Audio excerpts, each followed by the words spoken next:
میرے گھر کے قریب میں 2 بڑے ادارے تھے. ایک میڈیکل سائنس کا میڈیکل کالج تھا، لکھنؤ میڈیکل کالج، اور ایک ہیوٹ انجینئرنگ کالج تھا. تو جو بچے تھے محلے کے جب انٹرمیڈیٹ کر لیتے تو سب چاہتے تھے کہ انجینئرنگ کر لیں. انجینئرنگ میں پیسے بھی زیادہ ہوتے تھے اور ڈاکٹری میں بھی پیسے اس زمانے میں زیادہ ہوتے تھے، تو سب چاہتے تھے.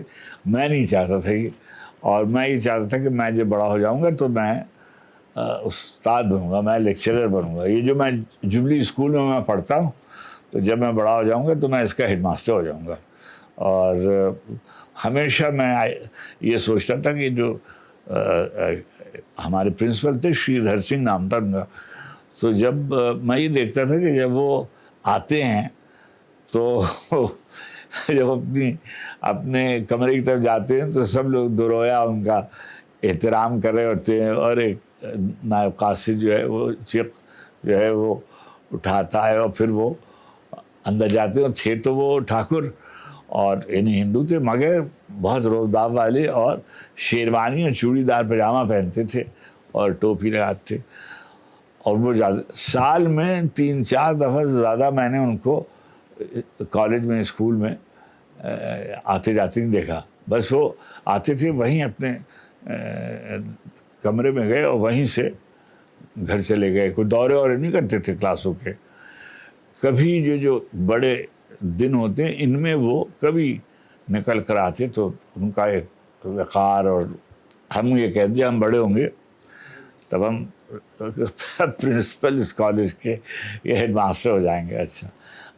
اور یا ہم جب یونیورسٹی گئے تو ہم کہتے کہ بھائی ہم کسی شعبے میں، جیسے ہم سوشیالوجی پڑھتے تھے، اینتھروپالوجی پڑھتے تھے، تو ہم کہتے ہم یہاں آئیں گے. اور ہمیں تو یہ بالکل نہیں معلوم تھا. ہم جب پاکستان آئے تو شروع بیٹے ہم نے چاہا کہ ہم یونیورسٹی میں کہیں ملازمت ہمیں مل جائے، اور ہماری کوئی سفارش تو تھی نہیں، اور ہم کوئی، اور فیض صاحب مرحوم جو تھے میرے استاد تھے، احتشام حسین صاحب، بڑے مشہور نقاد، انہوں نے خط لکھ کر ہمیں دیے تھے کچھ لوگوں کے نام.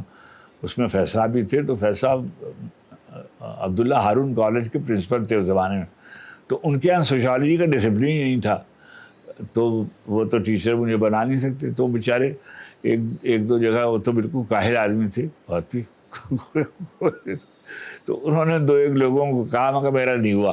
اچھا. اب میرے پاس جو بیٹے میں پیسے لے کے آیا تھا وہ ختم ہو رہے تھے، اور مجھے تو یہ خیال ہو رہا تھا کہ اور کوئی میرا تھا نہیں کوئی اشتہار ایسے، تو کہ اب کیا ہوگا. اور اگر خیر، تو میں ایک دن وہ جو میرے ایک بزرگ دوست تھے یاور مہدی، جو بعد میں ریڈیو پاکستان کے کنٹرولر ہوئے، سید یاور مہدی، وہ پروڈیوسر تھے اور بزم طلباء کا پروگرام کرتے. تو وہ مجھے بیچارے ریڈیو کی گاڑی میں کبھی اس کالج میں کبھی اس کالج میں لے جاتے کہ ملازمت ہو جائے. تو کہا چھوڑو، تم آڈیشن دے دو.